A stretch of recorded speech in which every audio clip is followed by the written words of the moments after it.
sommes peut-être déjà live. Ouais, alors, on va attendre un petit moment, laisser les gens arriver. J'en profite pour regarder un petit peu la liste des participants déjà connectés, Laurent. Donc effectivement, on va attendre un petit peu que les autres inscrits arrivent. Et on va bientôt commencer. On attend encore une petite minute peut-être. Allez. Qu'en penses-tu? La minute parisienne.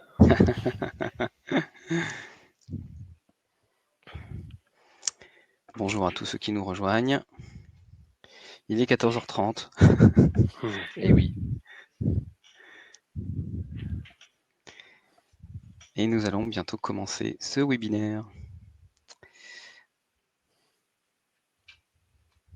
Est-ce que vous nous entendez bien, tous ceux qui sont déjà en ligne? Excellente question. Est-ce que vous entendez et est-ce que vous voyez aussi le document sur votre écran? Ça c'est important, tu as raison. Exactement. Parce que sur le chat, vous avez un petit chat, hein, effectivement, bonjour. Bonjour Claire, il y a un petit chat effectivement à droite de votre écran. Éventuellement, si peut-être une ou deux personnes qui sont connectées aujourd'hui peuvent nous dire si vous nous entendez bien et si vous voyez bien le document. Parce que nous, à la limite, Romain et moi, on le connaît. Ça n'a pas beaucoup d'intérêt de le refaire juste pour Annie nous. nous répond oui. Ah, bah, très bien. C'est bien, super. Nous vous entendons. Et vous nous voyez, j'imagine aussi, j'espère en tout cas. Ouais. Ok. Bonjour Agnès, bonjour Mathias. Voilà, un certain nombre de personnes qui nous rejoignent. Bon, je pense qu'on va pouvoir commencer d'ici une petite minute. Allez, c'est parfait. Merci Benoît.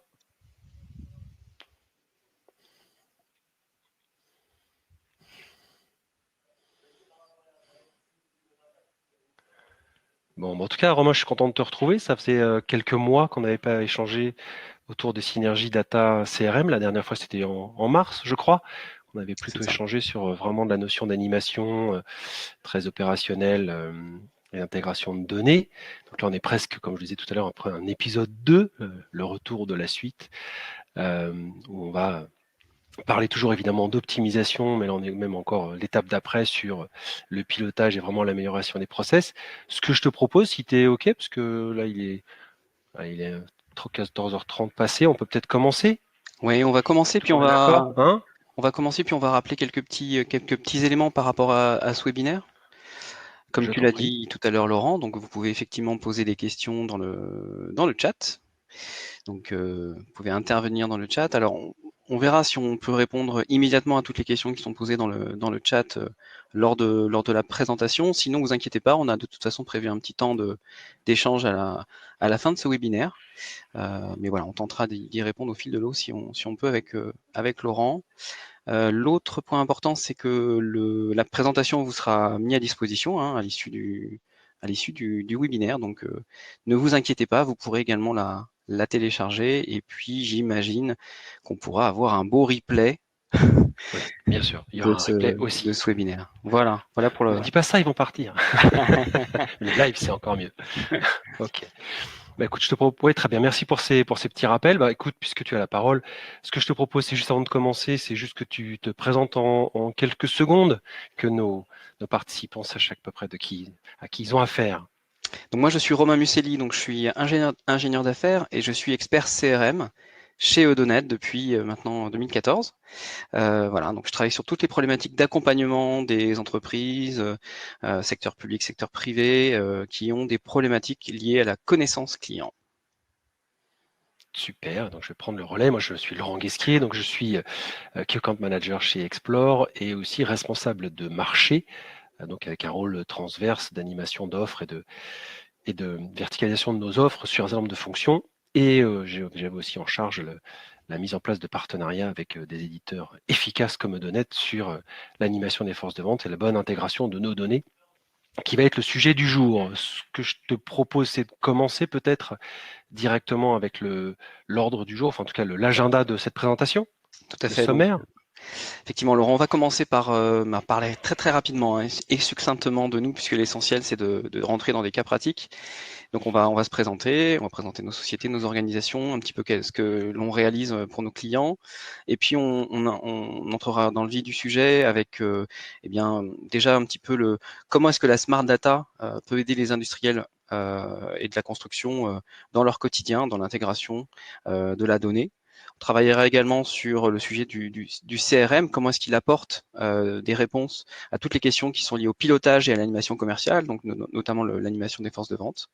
Et puis, on fera un gros focus sur les synergies entre l'intégration des données et d'un outil de CRM à travers des illustrations, un cas pratique, le cas d'usage qui viendra donc pour illustrer ces synergies. Et puis, on fera un petit résumé de ce webinaire et des problématiques auxquelles on a répondu, et on laissera un petit temps d'échange à vos questions.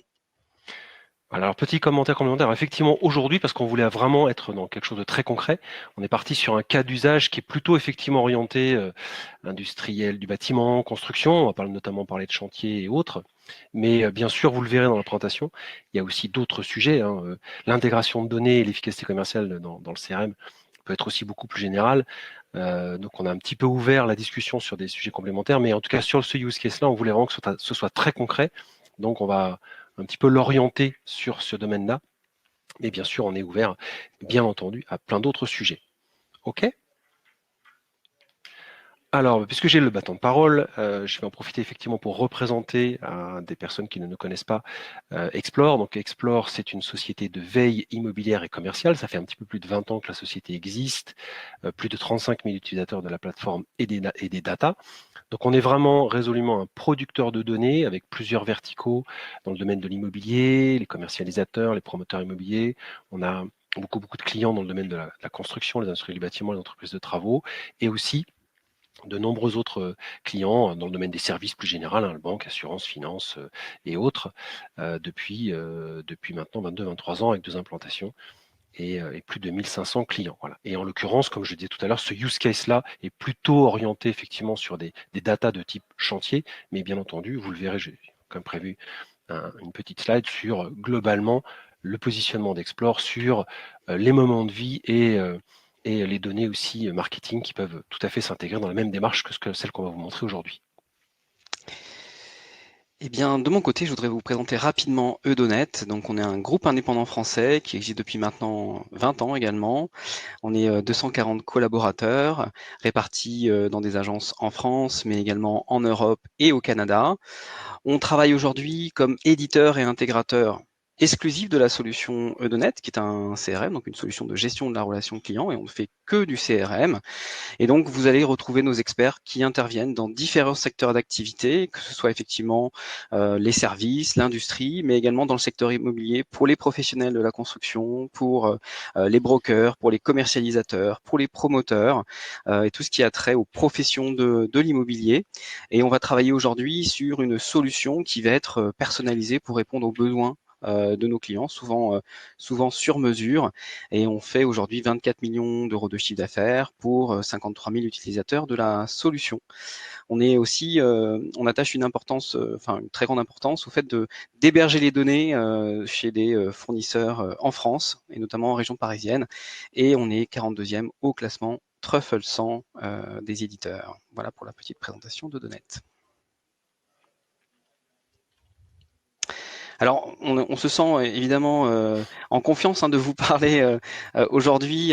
C'est aussi parce qu'on a mis en place de nombreux projets dans le domaine de la construction, dans le domaine du BTP, dans le domaine de l'immobilier. Donc, on a souhaité simplement vous donner ici un panel d'utilisateurs et aussi parce qu'on a des références communes et qu'on a déjà fait des projets en commun. Donc, on a déjà échangé de la data avec Explore et même au quotidien. Donc, on va avoir des forces de vente, on va avoir des utilisateurs qui vont utiliser Explore, utiliser Eudonet pour gérer leur cycle de vente. Et donc, il était important pour nous de vous donner quelques points d'ancrage en termes de référence. Voilà, dont d'ailleurs le use case de tout à l'heure est une des références ici, mais évidemment, on a été obligé d'anonymiser la présentation pour des questions de confidentialité, évidemment, mais en l'occurrence, c'est un use case d'une de nos références communes qui est dans cette slide-là, qui n'est pas présente aujourd'hui d'ailleurs, je crois qu'elle n'a pas pu venir. Alors pour compléter effectivement les présentations d'Explore, comme je vous le disais tout à l'heure, donc Explore est une solution de veille avant tout. Donc l'objet de notre métier, c'est d'aller identifier un certain nombre d'événements dans la vie des entreprises. Donc on en a un certain nombre qu'on vous montre ici. L'objectif de tout ce qu'on fait, c'est de vous apporter une information le plus tôt possible pour vous permettre d'optimiser justement l'approche commerciale. Alors c'est très très complémentaire avec le CRM, puisque évidemment, nous on est en amont sur la partie data, et dès que la data ensuite elle va alimenter et animer le CRM, il y a tout le process commercial derrière que va vous montrer Romain tout à l'heure, qui est hyper efficace. Donc c'est vraiment cette synergie et cette complémentarité que je voulais illustrer avec cette slide. Donc il y a tous ces moments de vie, ce qu'on appelle les signaux d'affaires, qui permettent vraiment d'optimiser l'approche commerciale ou marketing. D'ailleurs, la dernière fois, on avait fait aussi, tu sais, Romain, un autre exercice de présentation sur plutôt du marketing automation. C'est un peu le même principe. Donc c'est vraiment l'optimisation de l'action plutôt marketing que commerciale, mais voilà, toujours dans la même idée d'une bonne intégration et d'une bonne synergie entre des data B2B sur des événements, sur des projets spécifiques et le bon workflow CRM.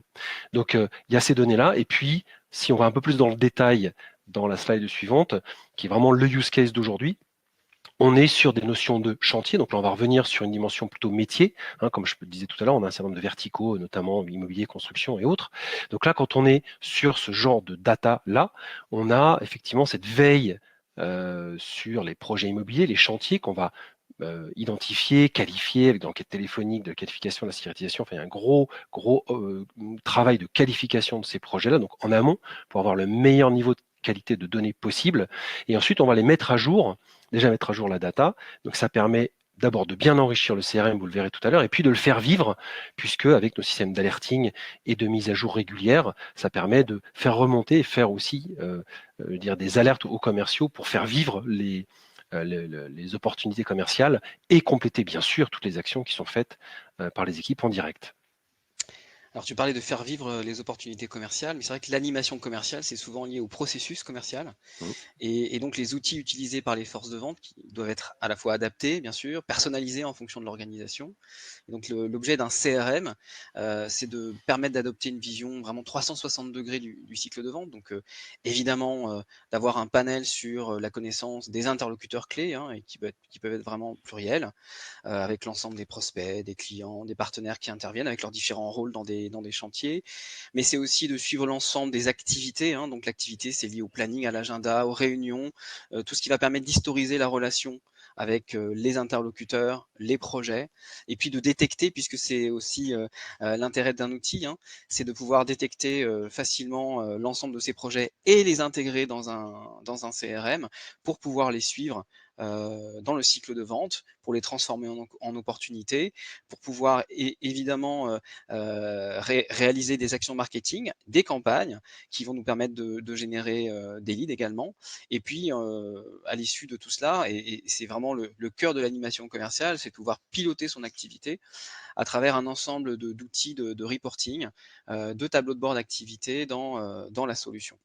Donc je dirais que cette vision 360 degrés du CRM, elle permet bien sûr de coller aux processus qui sont présents dans votre organisation, mais surtout de permettre et de faciliter l'animation commerciale de vos équipes. Et puis, bien sûr, l'animation commerciale, ça passe aussi par la captation et la centralisation des données. Donc, on sait que les forces de vente utilisent beaucoup d'outils. On sait aussi qu'on vit dans un monde où l'information est plurielle et dispersée. Donc, l'animation commerciale, c'est aussi faire en sorte de centraliser le maximum de données clients à un seul et même endroit. Et donc, évidemment, vous voyez, Explore est l'une des interfaces au centre de la récupération de ces données, de veille et d'intelligence. Mais on va aussi, en tant que CRM, vouloir capter des informations qui viennent des outils bureautiques. Donc, ça va être les agendas, les mails, mais ça peut être également des données qui sont en libre accès, comme les données gouvernementales, donc notamment Data Lab. Ça va être également le fait de pouvoir disposer de données cartographiques pour aider à la représentation des projets, des contacts, des organismes qui sont géolocalisés. Et puis, c'est évidemment de pouvoir mettre en place des passerelles avec des sites internet pour faciliter notamment tout ce qu'on appelle les portails ou les espaces clients pour fluidifier la relation entre un commercial et son client, tout simplement. Soyons modestes, Explore n'est qu'une des sources, effectivement. Une des sources qui permet d'alimenter le CRM, évidemment, et d'alimenter la connaissance client, c'est pas la seule, bien entendu. Mais par rapport à l'expérience qu'on a pu avoir, notamment avec des partenaires comme Adonet, on a identifié un certain nombre de grands cas d'usage, des grands besoins sur lesquels on est régulièrement sollicité, alors soit directement, soit effectivement en partenariat avec des outils comme les CRM, qu'on a un petit peu synthétisé autour de ces 3 thématiques. Et la notion de sourcing, c'est-à-dire aller identifier les bons prospects, les bons clients, soit avec le bon projet, parce qu'on peut paramétrer un certain nombre d'éléments de ciblage sur des types de chantiers, des types de projets, des types d'événements qui sont vraiment intéressants, soit cette notion de moment, c'est-à-dire que d'un point de vue commercial et marketing, on peut faire aussi beaucoup de choses, mais je lisais encore ce matin un article qui était publié sur des dernières études auprès des grands acheteurs B2B, qui estimaient qu'encore ces 12-18 derniers mois, plus de 60%, ils estimaient avoir été trop sollicités et surtout pas au bon moment. Donc cette notion de sourcing, elle peut se faire avec justement ce que disait Romain, cette intelligence entre de la connaissance sur les projets et la vie de vos clients, un petit peu notamment des données comme Explore, et la connaissance que vous pouvez aussi faire remonter du CRM pour aller identifier les bons comptes au bon moment. Alors, par le sourcing prospect évidemment, ou les bons clients pour pouvoir éventuellement faire de l'upsell ou arriver sur un bon timing par rapport soit au parcours d'achat, soit à la vie du client purement et simplement. Donc ça, c'est une première chose. Il y a aussi une notion de connaissance client, c'est qu'on est aussi très souvent sollicité par le fait que on a des clients qui utilisent nos données ou qui utilisent des outils, mais on s'aperçoit très souvent, oui, ils s'aperçoivent très souvent, c'est pour ça qu'ils viennent nous voir, que cette connaissance est très mal partagée, elle est très mal diffusée auprès d'autres services qui pourraient tout à fait être à même d'utiliser de façon intelligente ces données-là. Je pense à des services support, même pourquoi pas du contentieux. On travaille de plus en plus avec les équipes financières et de suivi, notamment facturation de nos clients. Puisque l'idée, c'est vraiment de partager cette connaissance client tout au long de l'entreprise à de nombreux postes. Et ça fait aussi d'ailleurs d'autres types d'usagers pour les CRM, parce que ce n'est pas uniquement des équipes commerciales qui utilisent ces outils-là. On est vraiment dans un outil de relation client et de vision 360, comme va vous le montrer Romain tout à l'heure. Et puis, bien sûr, un autre cas d'usage qui est un des usages principaux sur lesquels nous on travaille au quotidien, c'est la notion d'alerting. C'est-à-dire que comme on l'a dit tout à l'heure, il y a une notion de moment, être au bon moment avec le bon message et la bonne approche commerciale. Mais pour ça, il faut effectivement être alerté d'un certain nombre de choses. Et il y a tout un enjeu d'aller enrichir notamment le CRM par des données, alors évidemment qui sont des données de qualité, qui sont bien ciblées et qui permettent d'aller animer le CRM et donc animer les actions commerciales et marketing autour de ça. Et donc, on a beaucoup de projets qui sont justement de transposer. Je crois qu'on a un petit problème avec Laurent qui est hors ligne. Donc tout simplement pour terminer sur ce que disait Laurent, c'est qu'effectivement il y a beaucoup de sociétés qui vont définir effectivement des flux personnalisés de données qu'ils veulent récupérer depuis des outils de veille. Et donc l'idée, c'est effectivement de pouvoir personnaliser et faire finalement des sélections sur mesure et bien de thématiques de veille, de manière à pouvoir effectivement les importer dans son outil de CRM et pouvoir les traiter ensuite dans son cycle de vente. On t'a Merci reçu, Romain, c'était les lois du direct, je ne sais pas pourquoi, je me suis fait déconnecter, désolé, je reviens, et vous n'avez pas fini avec moi. Merci en tout cas pour avoir pris le relais. je t'en prie. Voilà, c'est très bien, belle conclusion. Et donc je tenais justement à faire cette petite transition pour illustrer concrètement justement le début un petit Voilà. peu de notre cas d'usage, hein. Alors Allons dans le vif du sujet, allons dans le vif effectivement. du sujet. Déjà en fait, peut-être Laurent, se rappeler que dans Explore, on a la capacité à taguer des projets pour pouvoir dire voilà, ça c'est le début finalement de ce qu'on va ensuite traiter dans le CRM. Ça commence dans Explore finalement. Exactement. Alors effectivement, depuis le début, le positionnement d'Explore a toujours été d'être avant tout une data factory. On est avant tout data provider, on n'est pas éditeur de logiciels. On pense que c'est chacun son métier. On essaie déjà de faire de la donnée qui est la mieux qualifiée possible, d'avoir le bon volume et les bonnes données. Et donc d'un point de vue natif dans nos solutions, on a tout de suite et depuis très longtemps prévu la possibilité d'aller déporter nos données, bien sûr dans des CRM, soit directement au niveau des alertes, soit ce qui est le plus fréquent, c'est ce que nous montre Romain aujourd'hui. Chaque utilisateur chez nous qui a eu donc accès à la plateforme Explore, va pouvoir récupérer les données qui ont été paramétrées pour lui selon une foultitude de critères. Ça, c'est vraiment des choses qu'on fait en fonction des besoins de chaque utilisateur. Et en 2 clics, il peut aller identifier aussi bien des comptes que des projets pour identifier et taguer ces projets-là. Donc ça va alimenter une API pour aller ensuite alimenter directement le CRM de façon la plus personnalisée et la plus pertinente possible par rapport à ce qu'il a pu récupérer comme sourcing dans Explore. Et à partir de là, hop, effectivement, c'est déporté dans le CRM et ça permet d'aller ensuite alimenter les différents workflows dont parlait Romain et qui va nous montrer maintenant. Ce qu'on peut peut-être préciser, Laurent, c'est que cet outil n'est pas uniquement à destination de managers, hein. C'est vraiment toutes les forces de vente qui peuvent avoir un compte Chaque Explore. utilisateur, effectivement, a la possibilité d'aller identifier les bonnes informations, les bons comptes, pour directement les intégrer dans le CRM, en effet. Donc, qu'est-ce que ça donne dans le CRM? Effectivement, une fois qu'on a tagué un projet d'intérêt, hein, finalement, dans Explore, on va pouvoir effectivement le retrouver dans son outil de CRM. Et là, l'idée de l'outil de CRM, c'est qu'il va vous donner finalement accès à cette liste de projets qui ont été identifiés pour les qualifier, pour pouvoir aller un petit peu plus loin dans finalement la connaissance de ce projet. Donc, on va souvent à ce moment-là contacter un client, contacter un partenaire, venir rajouter certaines informations dans la fiche de cette piste qui a été identifiée sur Explore. Et puis, on va pouvoir évidemment passer en revue l'ensemble de ces leads, pouvoir les flécher vers des équipes en fonction d'un certain nombre de règles et de workflow en disant telle thématique de chantier, telle thématique de projet vont plutôt être fléchées vers tel type d'équipe, vers tel utilisateur, vers tel commercial. Donc l'idée, c'est de pouvoir déjà faire finalement une analyse et passer en revue l'ensemble de ces projets pour pouvoir les flécher, pour pouvoir les compléter, pour pouvoir les qualifier, avoir accès à un détail finalement d'informations de ce projet, pouvoir cliquer sur un lien qui va nous ramener vers Explore pour pouvoir télécharger d'autres documents ou pour aller un petit peu plus loin dans la connaissance de ce futur projet, de cette piste. Et puis surtout, ce qui est important en termes d'animation commerciale, c'est qu'on va pouvoir mettre en place, nous aussi, des règles d'alerting, d'alerte et de notification vers les forces de vente en fonction des traitements et des qualifications qui ont été opérées sur ces pistes. Et donc, on va pouvoir, par exemple, dire ce dossier a été converti, il a été qualifié. Et donc, du coup, tout de suite envoyer une alerte vers les personnes qui vont pouvoir ensuite prendre le relais et traiter ces pistes qui vont être converties en opportunités. Donc une fois que je dirais que ces pistes qui viennent d'outils de veille comme Explore sont converties, on va pouvoir aussi les travailler en termes de représentation. Donc la représentation, notamment en termes de cartographie et de géolocalisation, peut être importante pour des chantiers, notamment dans le domaine de la construction, des industriels, des professionnels de l'immobilier, notamment parce que on va vouloir savoir un petit peu la localisation, faire des sélections de projets références. Et donc, ça va nous permettre de travailler finalement sur une représentation territoriale, parce que souvent, effectivement, on travaille aussi avec des équipes qui peuvent être travailler dans des agences.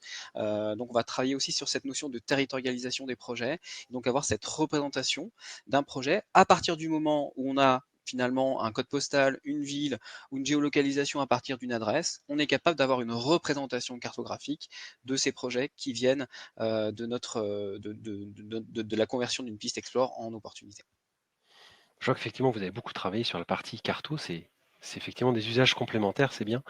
Tout à fait. Alors juste petit complément par rapport à ce que disait Romain tout à l'heure. Par défaut, effectivement, on estime qu'une donnée export, c'est plutôt une piste qui doit ensuite être requalifiée, vérifier si le compte existe déjà, vérifier si potentiellement, parce qu'évidemment, vos équipes ou vos réseaux peuvent aussi vous faire remonter des affaires.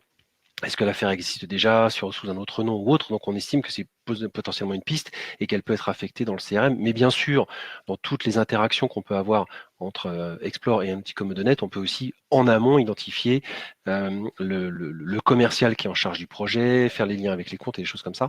Mais par défaut, on estime effectivement que c'est des pistes et c'est les utilisateurs, alors managers ou utilisateurs du CRM, qui vont décider si c'est une piste à travailler au long terme ou si c'est réellement la volonté de créer une opportunité et donc d'entrer dans le pipe commercial avec toutes les interactions que ça peut impliquer et que va continuer à nous montrer Romain. Voilà. Ouais, j'aime bien beaucoup cette notion de trajectoire commerciale que tu évoques, Laurent, parce que c'est vrai que pour moi, une opportunité pour une force de vente, finalement, c'est ce qui va ou pas rentrer dans le pipe Mm. et qui va être ensuite analysé et mis sur des objectifs de vente. Donc, toujours important d'avoir Oui, bien le plus sûr. grand nombre de détails par rapport à une opportunité et sa valeur en termes je dirais, de placement dans un exercice vis-à-vis d'un calendrier. Je pense qu'il y a aussi un aspect important en termes d'animation commerciale, c'est l'aspect collaboratif, c'est-à-dire partage de l'information qu'on a récupérée sur une opportunité. On parlait tout à l'heure de projet référence. Typiquement, une opportunité, c'est le meilleur endroit pour pouvoir qualifier des interlocuteurs clés, la maîtrise d'œuvre, la maîtrise d'ouvrage, les partenaires, l'ensemble des interlocuteurs.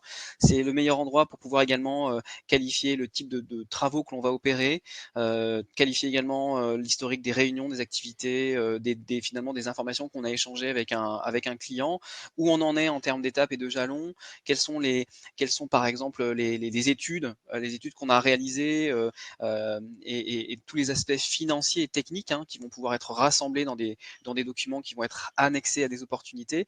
Et donc c'est vraiment une opportunité dans un CRM, c'est le lieu où on va pouvoir échanger beaucoup d'informations et pouvoir, lorsque des informations sont ajoutées, lorsque des étapes sont franchies, également notifier un certain nombre de personnes qui vont ensuite pouvoir venir consommer davantage d'informations dans ces répertoires.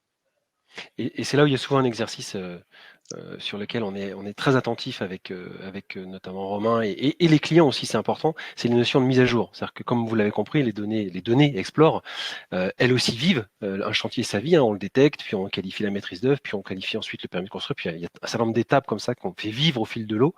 Vous le faites vivre aussi en interne, et donc il y a toute cette mécanique de gestion des mises à jour qui est assez importante et sur laquelle on est très attentif et on vous accompagne sur ces sujets-là.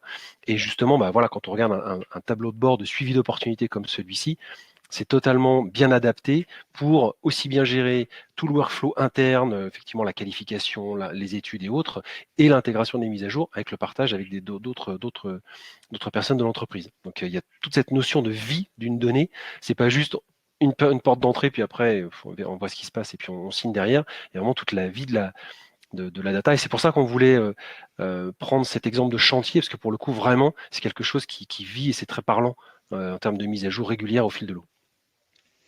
Pour travailler aussi avec les équipes commerciales sur l'utilisation de ces opportunités, il y a un facteur important, c'est bien entendu le degré d'adoption de l'outil pour qu'il soit utilisé par les équipes de vente. Donc l'ergonomie est importante. Évidemment, une opportunité qui va être utilisée dans l'outil, mais qui n'est pas enrichie, qui ne vit pas, c'est une opportunité évidemment qui va être peu enclin à être transformée, convertie. Donc c'est important que les commerciaux puissent avoir des outils faciles à utiliser, et notamment quand ils gèrent leur pipe commerciale. Donc là, typiquement, ce que vous avez à l'écran, c'est ce qu'on appelle finalement une vue Kanban, Kanban. C'est simplement le fait de pouvoir classer ces opportunités par grands jalons. Alors ces grands jalons, ils peuvent varier en fonction des organisations dans lesquelles vous travaillez. Et donc le rôle du commercial, finalement, c'est de pouvoir passer en revue finalement très très très simplement ces différentes opportunités, pouvoir les changer de statut, voir comment vont s'animer les différents chiffres d'affaires pondérés, volume de travaux, volume d'heures à passer sur les chantiers, etc. Et tout ça de manière très visuelle et très simple à consommer. Et donc ça, c'est un des exemples, je dirais, importants dans le cadre de l'animation commerciale, au-delà des simples résultats et atteintes d'objectifs qui vont être matérialisés par des tableaux de bord qui, sans transition, quand on parle d'animation commerciale, sont un peu le nerf de la guerre en termes de pilotage d'activité. Donc l'information morcelée, aujourd'hui, on n'en veut pas dans un CRM pour l'animation commerciale. Ce qu'on veut au contraire, c'est pouvoir rassembler tous les outils pertinents pour les commerciaux, que ce soit les raccourcis vers leurs applications favorites, vers les principaux appels d'offres auxquels ils répondent, vers le funnel de conversion, vers les indicateurs clés de succès sur le mois, sur le trimestre, sur l'année, sur les différents exercices, mais également des données extérieures qui peuvent être des données d'Explore, qui peuvent être des flux RSS, qui peuvent être des sites internet, et puis également un ensemble de tableaux de bord graphiques qui vont nous permettre de nous situer dans l'atteinte des objectifs et comment finalement on performe au quotidien. Et il est important que ces tableaux de bord soient dynamiques, c'est-à-dire qu'il ne faut pas simplement que ce soit une photographie, il faut que ce soit des éléments cliquables. Et donc sur ces tableaux de bord, on va avoir la capacité à cliquer sur un segment d'un histogramme ou d'un funnel pour dire où j'en suis sur les projets qui sont à l'étape en cours ou adjudication. Voilà. Donc l'idée, c'est vraiment d'avoir toujours de pouvoir faire finalement ce qu'on appelle un drill down, c'est-à-dire de pouvoir creuser dans la donnée à partir d'une information qui va être représentée de manière un petit peu globale et centrale. On arrive à la fin de cette présentation et Laurent va un petit peu vous redonner les différents grands axes de cette réflexion. Oui, alors effectivement, ce qu'on voulait, c'était pour synthétiser un peu tout ce qu'on s'est dit. Alors, une demi-heure, c'est court, mais c'est aussi long, donc on a dit beaucoup de choses. Les 3 enjeux principaux auxquels on est confronté, auxquels on essaie de répondre, on a essayé de les synthétiser autour de cette slide. C'est d'abord d'optimiser les processus. Alors évidemment, l'optimisation pour l'optimisation, c'est pas le sujet. C'est évidemment l'optimisation pour l'efficacité, pour vous permettre de générer plus de business et de mieux utiliser vos outils, évidemment. Mais on est vraiment dans ces sujets-là, c'est-à-dire que des rapprochements et le fait de pouvoir avoir des vraies synergies entre des outils de la data et pouvoir se parler comme ça permet pour nos clients, alors déjà c'est tout bête, mais des vrais gains de temps et des vrais gains de ressources. C'est-à-dire que très, très concrètement, il y a un certain nombre d'actions qui sont faites par des machines, enfin par des hommes qui devraient être faits par des machines. Donc là, on est vraiment sur du gain de temps et de l'optimisation des ressources, l'optimisation commerciale. Je passe sur le parti enrichissement, l'adhésion, bien entendu, c'est important. Et ce qui est au centre de tout ça, puisque je vois que le temps passe, c'est vraiment le meilleur traitement des leads. C'est vraiment le pouvoir avoir une activation directement d'une donnée externe qui vous est poussée vers un lead, puis vers un vrai process commercial dans un outil qui vous est, qui est mis à disposition de vos équipes. Donc on est vraiment sur ces sujets-là, l'optimisation, le traitement des leads et l'activation, parce que là c'est pareil, on peut traiter puis passer des heures sur des outils à qualifier, faire quelque chose, mais ça active pas forcément le process commercial. C'est vraiment le troisième élément. On a des données ciblées en entrée, on a des capacités à justement transformer, mettre à jour, animer justement des opportunités et donc vous assurer une meilleure activation grâce à cette synergie. Alors je vois que le temps est passé, on a réussi à tenir presque 30 minutes, donc je ne sais pas si, même s'il y a encore quelques personnes qui sont là, s'il y a peut-être une question ou des questions, sinon bien entendu, on est à votre disposition à l'issue de ces webinaires, vous avez nos coordonnées, n'hésitez pas à envoyer vos questions, des sujets, si vous voulez des informations complémentaires, ce sera évidemment avec plaisir, n'hésitez pas. On va regarder Donc, effectivement. soit nous avons été hyper clairs, Voilà, je pense. on peut toujours espérer, soit on n'a plus de temps, on est coupé, soit effectivement les questions viendront peut-être plus tard. En tout cas, comme le disait Bon, Laurent, n'hésitez pas, vous avez nos coordonnées, donc on peut effectivement faire un échange de vive voix si nécessaire sur ces sujets qui sont d'importance pour vous.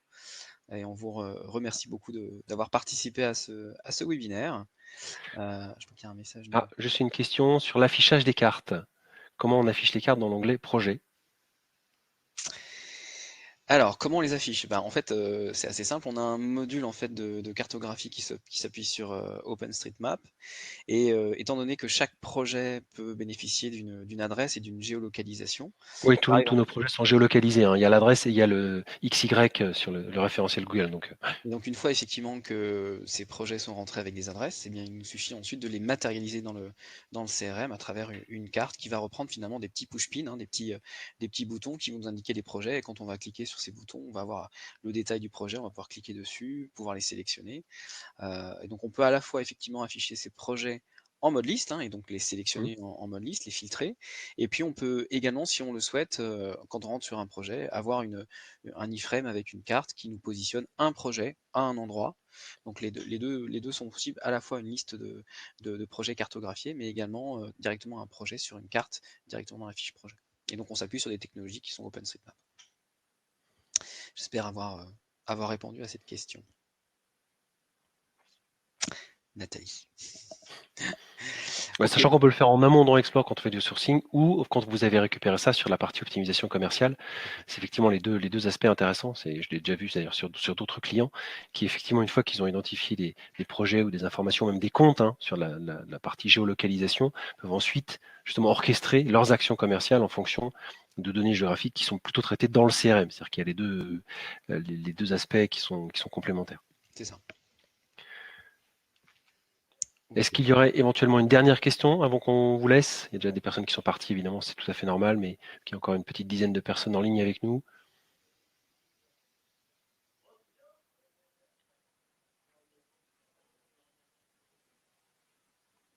Bon, je pense qu'on peut. Bon, bah, écoutez, en tout cas, merci à tous. Je pense que on va